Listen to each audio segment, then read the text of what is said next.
अस्सलाम वालेकुम दोस्तों, वीडियो देखने से पहले हमारे इस चैनल को सब्सक्राइब कर लें और नीचे मौजूद बेल आइकन को जरूर क्लिक कर लें ताकि हमारी वीडियोस बाकायदगी से आपके पास पहुंचती रहें। हमारा सालार तुम्हारा अपना भतीजा हाशिम बिन उतबा है और ये तुमने अपना क्या हाल बना रखा है। ऊपर आ जा इब्ने उमरू। साद रजी अल्लाह अन्हु ने कहा, तू तो फरिश्ता बन के आया है। कैका ऊपर चला गया। कुछ देर बाद बाकी 5000 सवार भी आ गए। ये कुमुक अमीरुल मोमिनीन हजरत उमर रजी अल्लाह अन्हु के हुक्म से शाम के महाज से आई थी। हजरत उमर रजी अल्लाह अन्हु ने शाम के महाज के सिपा सालार अबू उबैदा रजी अल्लाह अन्हु को हुक्म भेजा था कि साद रजी अल्लाह अन्हु बिन अबी वक्कास कादसिया की तरफ बढ़ रहे हैं। जो ही शाम का महाज जरा मोहलत दे, कुछ कुमक इराक के महाज पर साद रजी अल्लाह अन्हु को भेजी जाए। साद रजी अल्लाह अन्हु बिन अबी वक्कास के लिए ये कुमक एक मौजज़े और अल्लाह के गैर मुतवक्के करम से कम न थी। पहले दिन ही हजारहा मुजाहिदीन शहीद हुए और जख्मों से बेकार हो गए थे। जिस वक्त हजरत उमर रजी अल्लाह अन्हु का हुक्म शाम के महाज पर पहुंचा था, उस वक्त तक दमिश्क फतह हो चुका था और फजल का मार्का लड़ा जा रहा था। अल्लाह ने मुसलमानों को फतह से नवाजा और रूमी बड़ी बुरी हालत में पसपा हुए। सिपा सालार अबू उबैदा रजी अल्लाह अन्हु ने पहला काम यह किया कि सालार हाशिम बिन उतबा और सालार कैका उमरू तमीमी को 6000 सवार देकर इराक यानी फारस कादसिया के मुकाम पर पहुंचने का हुक्म दिया। दोनों सालार उसी वक्त रवाना हो गए। हाशिम बिन उतबा ने कैका को 1000 सवार देकर मुकद्दमत जैश यानी हरावल के तौर पर आगे भेजा और खुद 5000 मुजाहिदीन के साथ कुछ देर बाद रवाना हुए। साद रजी अल्लाह अन्हु बिन अबी वक्कास को ज्यादा इत्मीनान ये देखकर हुआ था कि दोनों सालार हाशिम और कैका शजाअत और जारहियत में शोहरत याफ्ता थे। कैका तो गैर मामूली तौर पर बहादुर और यकीनी मौत का खतरा मूल लेकर लड़ने वाले मुजाहिद थे। वो और मुसन्ना बिन हारिसा खालिद रजी अल्लाह अन्हु बिन वलीद के साथ फारसियों के खिलाफ भी लड़े थे। फिर शाम में रूमियों के खिलाफ लड़े। मौरखों ने लिखा है कि कैका मुसन्ना बिन हारिसा के हम पल्ला था और खालिद रजी अल्लाह अन्हु बिन वलीद को जब कभी इंतहाई दुश्वार सूरत हाल का सामना हुआ, उन्होंने कैका या मुसन्ना से मदद हासिल की। कैका 4 साल पहले इराक में आतिश परस्तों से खालिद रजी अल्लाह अन्हु बिन वलीद की क़यादत में लड़ा था। उनकी बेमिसाल शजाअत के कारनामे थोड़े नहीं जो आसानी से सुना दिए जाएं। फारस की एक लड़ाई से पहले कैका ने जाती मुकाबले के लिए फारसियों के जर्नैल रोजबा को ललकारा। जाती बहादुरी में रोजबा ने बहुत शोहरत हासिल की थी। वो कैका के मुकाबले में आया और जरा सी देर में उसका घोड़ा उसके जख्मी जिस्म को इस तरह घसीटता फिर रहा था कि उसका एक पांव रिकाब में फंसा हुआ था। कैका ने शबखून मारने में जो कमालात दिखाए थे वो रूमियों और फारसियों की शिकस्त का बायस बने थे। आज वो कैका साद रजी अल्लाह अन्हु बिन अबी वक्कास के पास पहुंच गए थे और साद रजी अल्लाह अन्हु उन्हें और अपने भतीजे हाशिम को जंग की सूरत हाल बता रहे थे। रात भर लाशों में अपने जख्मियों को ढूंढ कर उठाया और पीछे लाया जाता रहा। शहीदों की लाशें भी लाई गईं। लाशें उठाने का सिलसिला सुबह भी जारी रहा। शहीदों को अजेब के करीब एक वादी में बादअज़ नमाज जनाजा दफन किया गया। यह खास तौर पर काबिल जिक्र है कि कब्रें औरतों ने खोदी थी। मुजाहिद दिन भर के थके हुए थे और उन्हें अगले रोज की लड़ाई के लिए ताज़ा दम होना था। मैयतें कब्रों में रखी जा चुकी तो मट्टी भी औरतों ने डाली और कब्रें तैयार की थी। कब्रें चंद 100 नहीं बल्कि चंद हजार थीं। उधर फारसी अपने मरे हुए साथियों की लाशों को घसीट घसीट कर ले जा रहे थे। उनकी तादाद मुसलमानों के शहीदों की तादाद से दुगनी थी। रुस्तम चिल्ला चिल्ला कर हुक्म दे रहा था कि लाशें जल्दी से लाई जाएं और मैदान खाली किया जाए। उनके सिपाही तनख्वाहदार मुलाजिम थे। मरकर वो बेकार चीजें बन जाते थे। अब उन्हें कहीं फेंकना था। एक एक कब्र में कई कई लाशें फेंक कर ऊपर मिट्टी डाल दी गई। मैदान खाली होने तक सूरज खासा ऊपर आ गया था। दोनों तरफ के लश्कर लड़ाई की तरतीब में हो गए। रुस्तम ने परचम बुलंद किया। ये परचम रुस्तम का नहीं बल्कि शहनशाह फारस यज़दगर्द का था। ये एक बहुत बड़ा एजाज था जो रुस्तम और उसके लश्कर को दिया गया था, लेकिन इस एजाज का तकाजा यह था कि रुस्तम से लेकर एक अदना सिपाही तक इस परचम को बुलंद रखने की खातिर जाने कुर्बान कर दें। कैका बिन उमरू ने सिपा सालार साद रजी अल्लाह अन्हु बिन अबी वक्कास के अहकाम सुन लिए थे और मुजाहिदीन की तरतीब भी समझ ली थी। साद रजी अल्लाह अन्हु ने 6000 की कुमुक को तकसीम किया तो कैका बोल पड़ा। सिपा सालार कैका ने साद रजी अल्लाह अन्हु से कहा, मुझे इजाजत दें कि मेरे साथ हरावल में जो 1000 सवार आए थे उन्हें मेरी तहवील में ही रहने दो। मैं उन्हें अपने अंदाज से इस्तेमाल करूंगा और लश्कर की तरतीब में भी कोई फर्क नहीं पड़ेगा। मैं अपने हर उस दस्ते का जिसे आगे बढ़ाया जाएगा काम आसान कर दूंगा। साद रजी अल्लाह अन्हु के पूछने पर कैका ने तफसील से बताया कि वो इन 1000 सवारों को किस तरह इस्तेमाल करेगा। साद रजी अल्लाह अन्हु ने उसे इजाजत दे दी। कैका बाला खाने से उतरा और अपने 1000 सवारों को अलग किया। उन्हें 10 हिस्सों में तकसीम करके बाकी लश्कर से कुछ दूर एक ऐसे मुकाम पर ले गया जहां दुश्मन उन्हें नहीं देख सकता था। कादसिया का ये इलाका हमवार मैदान नहीं था। एक जगह दलदल थी, मैदान जंग के इर्द गिर्द नशेब फराज थे और ऊंची नीची टीकरियां भी थी। चूंकि करीब दरिया था इसलिए सरकंडों, हरी ऊंची घास और दरख्तों का घना जंगल भी था। हजरत उमर रज़ियल्लाहु अन्हु ने यह इलाका देखा हुआ था। इस इलाके को उन्होंने इसीलिए मुंतखब किया था कि जमीन के खदोहाल की वजह से फारसियों के लिए दुश्वारियां पैदा की जा सकती थी। फारसियों का लश्कर ज्यादा था और इस मैदान में खुलकर समा नहीं सकता था और दस्तों की नकलो हरकत मैदान जंग की लम्हा बलम्हा बदलती हुई सूरत हाल के मुताबिक नहीं हो सकती थी। इसके मुकाबले में मुसलमान थोड़ी तादाद में थे, इसलिए वो अपने दस्तों को जिधर चाहे हरकत दे सकते थे। पहले हम बयान कर चुके हैं कि हजरत उमर रज़ियल्लाहु अन्हु ने साद रज़ियल्लाहु अन्हु बिन अबी वक़ास को पहले पहुंचने का हुक्म भेज दिया था कि दरिया के पार नहीं जाना, बल्कि फारसियों को दरिया के इस तरफ आने पर मजबूर करना है। मुसन्ना ने भी यही वसीयत की थी। मैदान जंग के इंतखाब से ही हजरत उमर रज़ियल्लाहु अन्हु और मुसन्ना बिन हारिसा की जंगी फरासत का पता चलता है। मेरे जांबाजो, कैका ने अपने 1000 सवारों से कहा, मैंने तुम्हें 100 की तरतीब में जिस तरह खड़ा किया है इसी तरतीब में रहना। तुम्हारी हरकत मेरे इशारे पर होगी। पहले 100 सवारों के साथ मैं जाऊंगा। मैं जिंदा वापस आ गया तो बाकी सवार मेरे साथ इसी तरह हमला करेंगे जैसे मैं करूंगा। अगर मैं जिंदा वापस ना आया तो ये है हारिस बिन ज़हीर मेरी जगह सालार होगा। ये भी ना रहा तो तुम खुद वैसे ही हमले करना जैसे हमने किए थे। मैं तुम्हें समझा देता हूं कि हमारा मकसद क्या है। हमारे लश्कर का कोई दस्ता दुश्मन के किसी दस्ते के साथ बरसरे पैकार होगा तो तुम में से 100 सवार पहलू से दुश्मन के दस्ते पर हमला करेंगे, लेकिन वहां ज्यादा देर रुकेंगे नहीं। दुश्मन के औसान खता करके मैदान से निकल आएंगे। कैका का ये तरीका जंग दरअसल खुदकुश हमलों का सिलसिला था। बातिल की इतनी जबरदस्त जंगी ताकत से टक्कर लेने के लिए जानों की बाजी लगानी ही थी। मुसलमानों के पास जज्बा था। आजकल की जबान में कादसिया की जंग मेटीरियल और मोराल की जंग थी। फारसियों के पास मेटीरियल था और मुसलमानों के पास मोराल था। इसी मोराल की ताकत वो मिशन था जो मुसलमान लेकर घरों से निकले थे, और इस मोराल के पीछे अल्लाह का ये वादा था। अक्सर ऐसे हुआ है कि छोटी जमात बड़ी जमात पर गालिब आई है। शर्त यह है कि ईमान मजबूत हो, जज्बा ईसार हो और अपनी जात और अपने वजूद को अल्लाह की जात में गुम कर दिया जाए। ये जंग कादसिया का दूसरा दिन था। मुसलमान ये देखकर हैरान भी हुए और खुश भी कि फारसी एक भी हाथी नहीं लाए थे। 3-4 मुकामी आदमी बाकायदा जासूसी कर रहे थे। उन्होंने अलसुबह ही आकर साद रज़ियल्लाहु अन्हु बिन अबी वक़ास को बता दिया था कि गुज़िश्ता रोज की जंग में मुजाहिदीन ने हाथियों पर हमले करके उनके होदों की रस्सियां और पेटियां काट दी थी। हूदे गिरकर टूट गए थे, उनकी अभी मुरम्मत नहीं हुई थी। ज्यादातर हाथी जख्मी भी हो गए थे, महावत तो एक भी जिंदा नहीं रहा था। अचानक कैका ने घोड़े को एड़ लगाई और दोनों लश्करों के दरमियान जाकर फारसियों को ललकारा, आग के पुजारियों, तुम्हारी हड्डियां इसी आग में जलेंगी। तुम में से जो सबसे ज्यादा बहादुर है मेरे मुकाबले में आ जाए। फारसियों के कल्ब के दस्तों का कमांडर बहमन जादविया था। वो आगे आया।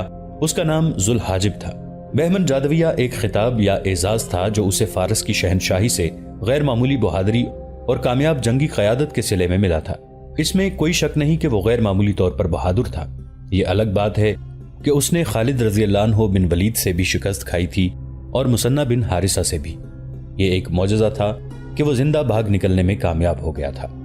जसर की लड़ाई की पूरी तफसील पहले बयान हो चुकी है। उस वक्त अबू उबैद सिपासालार थे और मुसन्ना बिन हारिसा उसके मातहत थे। फारसियों का कमांडर यही बहमन जादविया था। इस लड़ाई में अबू उबैद की गलती से मुजाहिदीन का कत्ले-आम हुआ था और अबू उबैद भी शहीद हो गए थे। इस लड़ाई में मुसन्ना बिन हारिसा के पहलू में बर्ची लगी थी और यही जख्म खराब होते होते एक अरसे बाद मुसन्ना की शहादत का बाइस बना था। ये मुसन्ना का कमाल था कि जसर के मैदान हशर से थोड़े से मुजाहिदीन को निकाल लाए थे। मुसलमानों की इस तबाही की खबर मदीना तो पहुंचनी ही थी, शाम के महाज पर भी यह खबर पहुंच गई थी। मौर्रिखीन लिखते हैं कि जब बहमन जादविया कैका के मुकाबले में आया तो कैका को याद आ गया कि जसर की लड़ाई में यही फारस की फौज का कमांडर था। मैं हूं जुल हाजिब बहमन जादविया। फारसी जर्नैल घोड़े पर सवार सामने आया और तलवार निकालकर बोला, मैं पूरे अरब की मौत हूं। आजा अबू उबैद और सुलैत रज़ियल्लाहु अन्हु के कातिल। कैका ने ललकार कर कहा, जसर के एक एक शहीद के खून का बदला लूंगा। और उन्होंने घोड़े को एड़ लगा दी। बहमन जादविया ने भी घोड़े की लगाम को झटका दिया। दोनों घोड़े आमने सामने न आए बल्कि एक चक्कर में घूमे। बहमन जादविया का घोड़ा इतना जबरदस्त था कि उसके नीचे जमीन हिलती हुई महसूस होती थी। यकलख्त ये घोड़ा तेज हो गया और घूमकर कैका के घोड़े के पीछे आ गया। बहमन जादविया की यह हरकत इतनी तेज और अचानक थी کہ قیقا کو اس وقت پتا چلا جب فارسی جرنیل کی تلوار قیقا کی گردن کاٹنے کے لیے زناٹے سے گھوم چکی تھی۔ مجاہدین کے لشکر پر تو سناٹا طاری ہو گیا۔ فارسی لشکر سے داد و تحسین کا شور اٹھا جیسے گھٹا بڑی زور سے گرجی ہو۔ یہ ایک لمحے کی بات تھی۔ لگتا یہی تھا کہ قیقا کا فیصلہ ہو چکا ہے، لیکن اس فیصلہ کن لمحے میں قیقا بڑی تیزی سے سر نیچے کر کے دائیں طرف اتنا جھک گئے جیسے گر پڑے ہوں۔ اب مجاہدین کے لشکر سے شور و غل اٹھا۔ سعد رضی اللہ عنہ بن ابی وقاص اور سلمہ بالا خانے سے دیکھ رہے تھے۔ ابن عمرو، سلمہ نے گلا پھاڑ کر کہا، خدا کی قسم تو بنو تمیم کا شیر ہے، یہ آتش پرست پورے عرب کی موت بن کر آیا ہے، یہ زندہ نہ جائے۔ اس وقت بہمن جادویہ کا گھوڑا قیقا تمیمی کے قریب سے گزر رہا تھا۔ بہمن جادویہ نے بڑا ہی زوردار وار کیا تھا، لیکن وار خالی گیا، اس لیے بہمن جادویہ سنبھل نہ سکا۔ قیقا کا گھوڑا اسی طرف جا رہا تھا۔ انہوں نے گھوڑے کو ایڑ لگائی۔ بہمن جادویہ نے گھوڑا ایسا موڑا کہ گھوڑے کا پہلو قیقا کے گھوڑے کے سامنے آ گیا۔ گھوڑے ٹکرائے، دونوں ایک دوسرے کے اتنا قریب ہو گئے کہ قیقا تلوار کو تلوار کی طرح نہیں چلا سکتا تھا، لیکن اس نے یہ موقع ضائع نہ کیا۔ بہمن جادویہ کے سر پر آہنی خود تھی جو اس کے چہرے کو بھی ڈھانپے ہوئی تھی۔ کندھوں سے ناف تک وہ زرہ پوش تھا۔ خود اور زرہ کے درمیان تھوڑی سی گردن ننگی تھی۔ قیقا نے برچھی کی طرح تلوار ماری جو بہمن جادویہ کی گردن میں اتر گئی۔ قیقا نے تلوار کھینچی۔ بہمن جادویہ نے درد کی شدت سے سر اوپر اور پیچھے کر لیا، اس طرح اس کی گردن سامنے سے اور زیادہ ننگی ہو گئی۔ قیقا موزوں پوزیشن میں تھے۔ انہوں نے تلوار کا بھرپور وار اس کی گردن پر کیا۔ اندر سے گردن پہلے ہی خاصی کٹی ہوئی تھی۔ باہر کے وار سے گردن پوری تو نہ کٹی، لیکن آدھے سے زیادہ کٹ گئی اور سر ایک طرف ڈھلک گیا۔ قیقا نے بہمن جادویہ کو گھوڑے سے گرا دیا اور نیچے اتر کر اس کی خود زرہ اور تلوار لے کر اس کے گھوڑے کی باگ پکڑ لی۔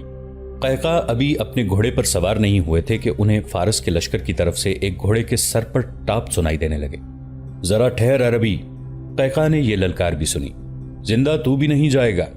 فارس کا نامور اور منجا ہوا جرنیل ذوالحاجب بہمن جادویہ زمین پر پڑا تڑپ رہا تھا۔ تندرست و توانا آدمی تھا، ابھی مرا نہیں تھا۔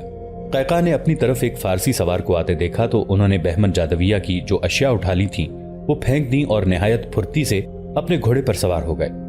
خدا کی قسم ابن عمرو، قیقا کو اپنے لشکر کی طرف سے للکار سنائی دی، اسے میرے لیے چھوڑ دینا۔ قیقا نے ادھر دیکھا، وہ ایک شہسوار اور نامور تیغزن آوان بن قطبہ تھے اور جو فارس کی طرف سے بہمن جادویہ کے خون کا انتقام لینے آئے تھے۔ وہ سیستان کا شہزادہ براز تھا۔ بیشتر اس کے کہ وہ قیقا تک پہنچتا آوان بن قطبہ اس کے راستے میں آ گیا۔ دونوں نے ایک دوسرے پر وار کیا اور تلواروں نے ٹکرا کر دونوں کے وار بیکار کر دیے۔ قیقا اپنے گھوڑے پر سوار ہو گئے تھے اور ذرا پرے جا کر آوان بن قطبہ کی حوصلہ افزائی کر رہے تھے۔ انہوں نے ایک دوسرے پر کئی وار کیے، دونوں کے وار خالی جاتے رہے۔ ہاتھ کاٹ ابن قطبہ، قیقا نے آوان سے کہا۔ سیستان کا شہزادہ براز شاید قیقا کی زبان نہ سمجھ سکا۔ اس نے گھوڑے کو موڑ کر گھوڑا بڑھایا۔ قریب آ کر شہزادہ براز نے زوردار وار کیا۔ آوان بن قطبہ نے اس کی تلوار روکنے کی بجائے اس کے ہاتھ پر وار کیا جس ہاتھ میں تلوار تھی۔ تلوار براز کی کلائی پر پڑی اور اس سے براز کی ہڈی کٹ گئی۔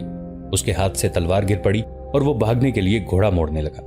آوان بن قطبہ نے اسے بھاگنے نہ دیا اور دوسرے لمحے وہ بہمن جادویہ کی لاش سے ذرا ہی پرے زمین پر تڑپ رہا تھا۔ اور کوئی اجمی ہے جو ان دونوں کے خون کا بدلہ لینے آئے گا؟ قیقا نے للکار کر کہا۔ ہاں عربی، فارسیوں کی طرف سے ایک للکار اٹھی۔ بدلہ لینے والا غیرت مند اجمی آ رہا ہے۔ مورخوں نے اس فارسی کا نام بزرج موہر ہمدانی لکھا ہے۔ وہ جرنیلی سے ذرا کم درجے کا افسر تھا۔ اس نے بہادری میں شہرت پائی تھی۔ ابن قطبہ، قیقا نے آوان بن قطبہ سے کہا، تو پیچھے چلا جا، میری تلوار ابھی پیاسی ہے۔ یہ میرا شکار ہے ابن عمرو۔ مجاہدین کی طرف سے ایک للکار اٹھی۔ میری طرف آ غیرت والے اجمی۔ یہ للکار حارث بن زبیان کی تھی جسے قیقا بن عمرو نے اپنا جانشین مقرر کیا تھا۔ وہ گھوڑا دوڑاتا آگے آیا۔ بزرج موہر ہمدانی نے اپنے گھوڑے کا رخ اس کی طرف کر دیا۔ دونوں کے ہاتھوں میں تلواریں تھیں۔ دونوں گھوڑے ایک دوسرے کے قریب سے گزرے تو ہمدانی نے تلوار کا ایسا زوردار وار کیا کہ حارث کی تلوار اس کے ہاتھ سے نکل کر ہوا میں اڑتی نظر آئی۔ فارسی لشکر سے فلک شگاف شور اٹھا۔ فارسیوں نے پہلا عربی دیکھا تھا جو ذاتی مقابلے میں شکست کھاتا نظر آ رہا تھا۔ حارث کو اب مرنا ہی تھا، وہ نہتھا ہو چکا تھا۔ قیقا نے اس کی طرف گھوڑا دوڑایا تاکہ اپنی تلوار اسے دے دے، لیکن ہمدانی اپنا گھوڑا آگے کر لیتا تھا۔ الگ ہٹ جا ابن عمرو، حارث نے قیقا سے کہا، میں اسے خالی ہاتھ سنبھال لوں گا۔ اور اس نے اس فارسی سوار کو خالی ہاتھ سنبھال لیا۔ حارث کی یہ معجزہ نما بہادری تھی۔ ہمدانی گھوڑا اس کے قریب لے جا کر اس پر وار کرتا تھا تو حارث کچھ گھوڑے کو ایک طرف کر لیتا تھا اور کچھ خود ایک طرف جھک جاتا تھا۔ آخر اس نے گھوڑے سے ایسا پینترا بدلا کہ ہمدانی کے پیچھے آ گیا۔ گھوڑا تیز دوڑا اور پیچھے سے ایک بازو اس کے گلے میں ڈال کر اپنی طرف کھینچا۔ اپنا گھوڑا اس کے گھوڑے سے دور کر لیا۔ بزرگ مہر ہمدانی اپنے گھوڑے کی پیٹھ سے گھسٹتا ہوا نیچے آ گیا۔ اس کی گردن حارث کے بازو کے شکنجے میں تھی۔ حارث نے گھوڑے کو ایڑ لگا کر سر پر دوڑایا۔ ہمدانی کے ہاتھ سے تلوار گر پڑی۔ حارث نے ہمدانی کو چھوڑ دیا اور گھوڑا موڑا۔ ہمدانی لڑکیاں کھا کر اٹھ رہا تھا کہ حارث کا سرپٹ دوڑتا گھوڑا اس سے ٹکرایا۔ وہ لڑکنیاں کھاتا دور جا پہنچا۔ اب وہ اٹھ نہ سکا۔ حارث گھوڑے سے اترا، ہمدانی کے سر سے خود اتاری اور ایک ہی وار سے سر تن سے کاٹ پھینکا۔ رستم! حارث بن زبیان للکارا۔ اب تم آؤ۔ فارسی لشکر پر سکوت طاری ہو گیا اور سکوت ہی طاری رہا۔ رستم اپنے 3 قیمتی کمانڈر ضائع کر چکا تھا، جس میں بہمن جادویہ تو بہت ہی قیمتی تھا۔ رستم اتنا مشتعل ہو چکا تھا کہ اپنے تمام ذائچے بھول گیا۔ فارس کی غیرت کے پاسبانوں! رستم اپنے لشکر سے مخاطب ہوا۔ میں عہد لے کر نکلا تھا کہ عرب کو تباہ کر دوں گا، لیکن یہ تھوڑے سے عربی ہمارے راستے کی دیوار بن گئے ہیں۔ کیا تم غیرت سے دستبردار ہو گئے ہو؟ آج کے دن کو ان عربوں کی زندگی کا آخری دن بنا دو اور کچھ دنوں بعد ہم مدینہ میں ہوں گے۔ قیقاع بن عمرو، آوان بن قطبہ اور حارث بن زبیان ان تینوں فارسیوں کے گھوڑے اور وہ اشیاء جنہیں انہوں نے قتل کیا تھا لے کر پیچھے آ گئے۔ سعد رضی اللہ عنہ بن ابی وقاص کی اجازت سے یہ ان تینوں کا ذاتی مال غنیمت تھا۔ نعرہ تکبیر بلند کرو! بالا خانے سے سعد رضی اللہ عنہ نے کہا۔ نیچے کھڑے ایک آدمی نے بڑی ہی بلند آواز سے اللہ اکبر کا نعرہ لگایا۔ پہلے نعرے کا مطلب یہ تھا کہ تیار ہو جاؤ۔ پھر دوسرا نعرہ بلند ہوا جس کا مطلب یہ تھا کہ حملے کا حکم ملنے ہی والا ہے، اور اس طرح ہو جاؤ کہ حکم ملے تو ایک لمحے کی بھی تاخیر نہ ہو۔ یہ مسلمانوں کا دستور تھا۔ اس دستور سے فارسی بھی واقف تھے۔ انہیں معلوم تھا کہ اب تیسرا نعرہ لگے گا اور مسلمان حملہ کر دیں گے۔ رستم نے تیسرے نعرے سے پہلے ہی اپنے قلب کے دستوں کو حملے کا حکم دے دیا۔ اس نے مسلمانوں کے حملے سے پہلے ہی حملہ کر دینا بہتر سمجھا تھا۔ دونوں طرف کے دستوں کا یہ تصادم بہت شدید تھا۔ مسلمانوں کی جنگی حکمت عملی میں یہ ہدایت دائمی اور مستقل حیثیت رکھتی تھی کہ لڑائی کے دوران اگر دشمن پیچھے ہٹنے لگے تو اس کے پیچھے نہیں جانا، بلکہ خود ذرا پیچھے ہٹتے رہو تاکہ دشمن آگے بڑھتا آئے اور اسے پہلوؤں کے دستوں سے گھیرے میں لیا جا سکے۔ سعد رضی اللہ عنہ بن ابی وقاص بالا خانے میں چارپائی پر پیٹ کے بل پڑے میدان جنگ کو دیکھ رہے تھے۔ انہوں نے بنو اسد کے سردار طلحہ بن خویلد کو پیغام لکھوا کر نیچے پھینکا، جو قاصد نے فوراً طلحہ تک پہنچا دیا۔ لکھا تھا، کل کی لڑائی نے سب سے زیادہ قربانی بنو اسد سے ہی لی تھی۔ آج بھی یہ سعادت لو۔ دشمن کا ایک پہلو تمہارے سامنے ہے اور تم اس کے قریب ہو، دوسرا پہلو قیقاع کے لیے چھوڑ دو۔ طلحہ بن خویلد نے پیغام ملتے ہی اپنے قبیلے کو للکار کر کہا، اے بنو اسد، اللہ نے آج بھی دشمن کا سر کچلنے کے لیے تمہیں منتخب کیا ہے۔ دیکھنا کل کے شہیدوں سے بے وفائی نہ کرنا۔ بنو اسد نے طلحہ کی قیادت میں فارسی دستوں پر جو آگے لڑ رہے تھے پہلو سے حملہ کر دیا۔ ادھر قیقاع نے اپنی ایک سکیم تیار کر رکھی تھی جس کے تحت انہوں نے 1000 گھڑ سوار ایک طرف چھپائے ہوئے تھے۔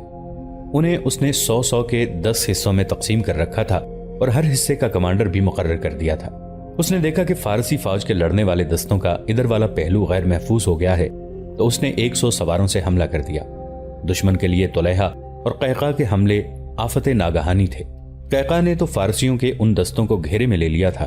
تقریباً تمام مورخوں نے لکھا ہے کہ قیقاع نے جس تیزی اور جس قہر و غضب سے تلوار چلائی اس نے دیکھنے والوں کو حیران کر دیا۔ بالا خانے میں لیٹے ہوئے سعد رضی اللہ عنہ کی زبان سے بے ساختہ آفرین آفرین کے کلمے نکل رہے تھے۔ فارسیوں کے لیے یہ صورتحال پیدا ہو گئی تھی کہ وہ جانے بچانے اور بھاگنے کے لیے لڑنے لگے۔ وہ وار روکتے زیادہ اور وار کرتے کم تھے۔ یہ دفاعی جنگ کا انداز تھا اور یہ انداز فارسیوں کے لیے بڑا ہی خوفناک تھا۔ اس کے 100 سوار جم کر نہیں لڑتے تھے، وہ وار کرتے اور ادھر ادھر ہو جاتے تھے۔ آخر فارسیوں کے ان دستوں میں سے جو نکل سکے وہ نکل گئے۔ رستم کے پاس فوج کی کمی نہیں تھی۔ اس نے تازہ دم دستے آگے بڑھا دیے اور انہیں خوب جوش دلایا، انعامات کا لالچ بھی دیا۔ سعد رضی اللہ عنہ نے اپنے سالاروں کو لڑائی کا پلان پہلے ہی دے رکھا تھا، پھر بھی وہ میدان جنگ پر لمحہ بلمحہ بدلتی ہوئی صورتحال کے مطابق کسی نہ کسی سالار کے نام پیغام لکھوا کر نیچے پھینک رہے تھے اور اپنی معذوری پر پیچ و تاب کھا رہے تھے۔ دوستو، آج کے لیے اتنا ہی۔ اسی کہانی کی اگلی قسط کے ساتھ بہت جلد حاضر ہوں گے۔ नीचे कमेंट सेक्शन में अपनी राय का इजहार जरूर कीजिएगा। हमारे इस चैनल को सब्सक्राइब करके नीचे मौजूद बेल आइकन को भी जरूर क्लिक कीजिएगा